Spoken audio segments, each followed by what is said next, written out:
Hi there, Cole. Hope you're having a good vacation. This is your video lesson for today. 4 things I want to talk about. I'll go down the list, and if you have questions at the end, feel free to shoot them over to me, and I'll do my best to answer. Well, first I want to say thanks for sending that video over. It's super helpful to see kind of how things are going along over there. Really good playing.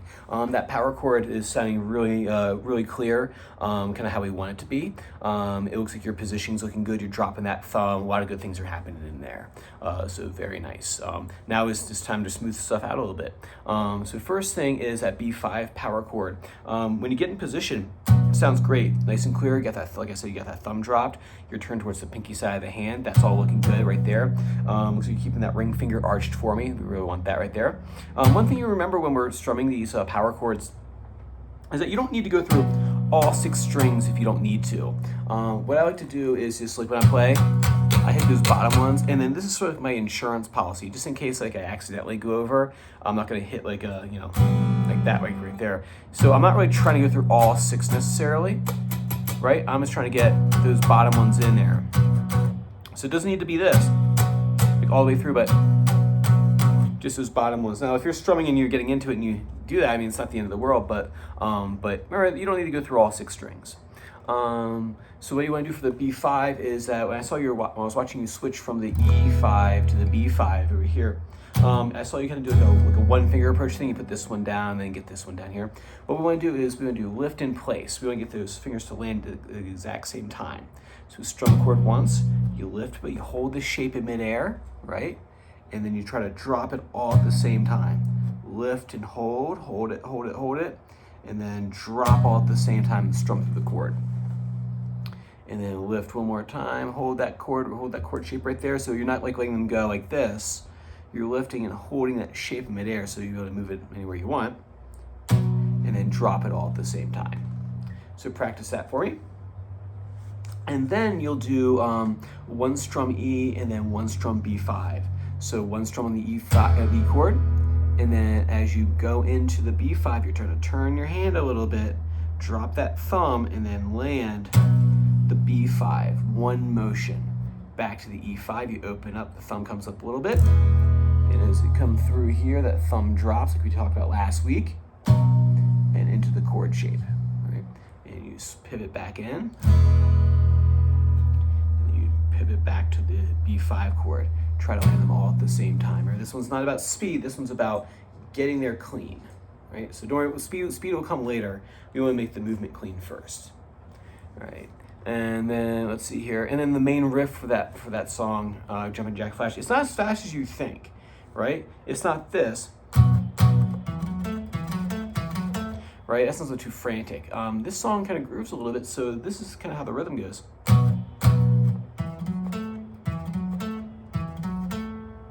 And you got a second before it starts up again, so.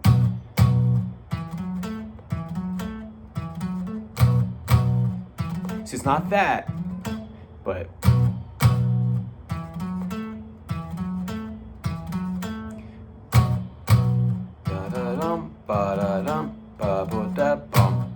Right, so it's not quick at all, right?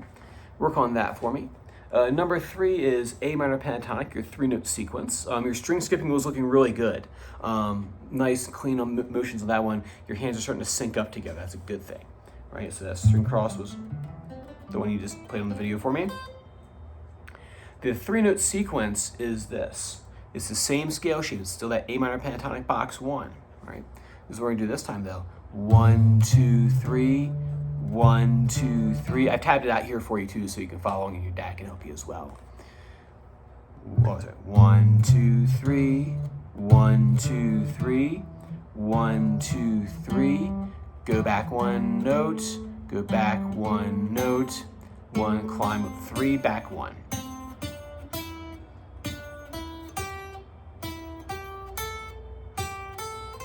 Right, and then to descend, you basically just play this pattern backwards. So, oops. The first one you're going across this way, right? And then just to save me from rewriting it, would be just to play it this way. So you just reverse that right there. Your dad can help you through that if you need to. All right, so going backwards, it looks like this. 8, 5, 8, 5, 8, 5, 8, 5, 7, 5, 7, 5, 7, 5, 7. You want to practice going down the descending one. You want to practice that one twice as much as you do the ascending one. So not, you want to practice this way, obviously, but the harder of the two is going back down the scale. For whatever reason, that's the one that trips up people the most when doing sequence patterns. And then number 4, power chords. Looking good, looking good. It's coming along very nicely. You're getting that shape to move down the fretboard. What you want to think of, you don't think of as dragging so much. You're not trying to drag your fingers through the strings. And I know that guitar is not your usual one, so it might feel a little bit different. The scaling might be different. So you have the 7 here, right here. You're gonna lift the chord up. So you're not gonna drag your fingers to the next one. So I'm not like keeping them down and dragging this way right here. I'm playing the chord, and then if I do it from this angle, I lift slightly and then drop it, and then lift slightly, drop it, lift slightly. If you notice as we get further and further down, that power chord shape stretches out a little bit, and by the end you'd be pointing at yourself. So I saw that and that was looking good right there. Big thing is tall ring finger. It's easy when you're doing these for let the ring finger kind of collapse a little bit like this. Right, we're not gonna do that chord yet, that comes later. Right? Stretch out, keep that ring finger nice and tall. And this is not about speed. What you're trying to do, imagine that your ring finger is like the base of the whole thing. This is like the main part of the structure, right? And as you move down, the first finger is gonna be extending out. So this is like where you're starting from, and then this will move further out. So when you're down here, you're still thinking of a tall ring finger, but this has gone further. You're stretching your first finger out, which is why we use power chords to prepare for bar chords, because that will strengthen your first finger and then eventually lay down flat. Stretch out. Remember that ring finger is the one you're stretching from. Keep that thumb nice and low. Lift in place. Lift in place. Lift out. Lift out. And back up again. So work on those for me. If you have any questions or want me to look at anything again, feel free to shoot a message over. If not, I will see you same time next time. Bye.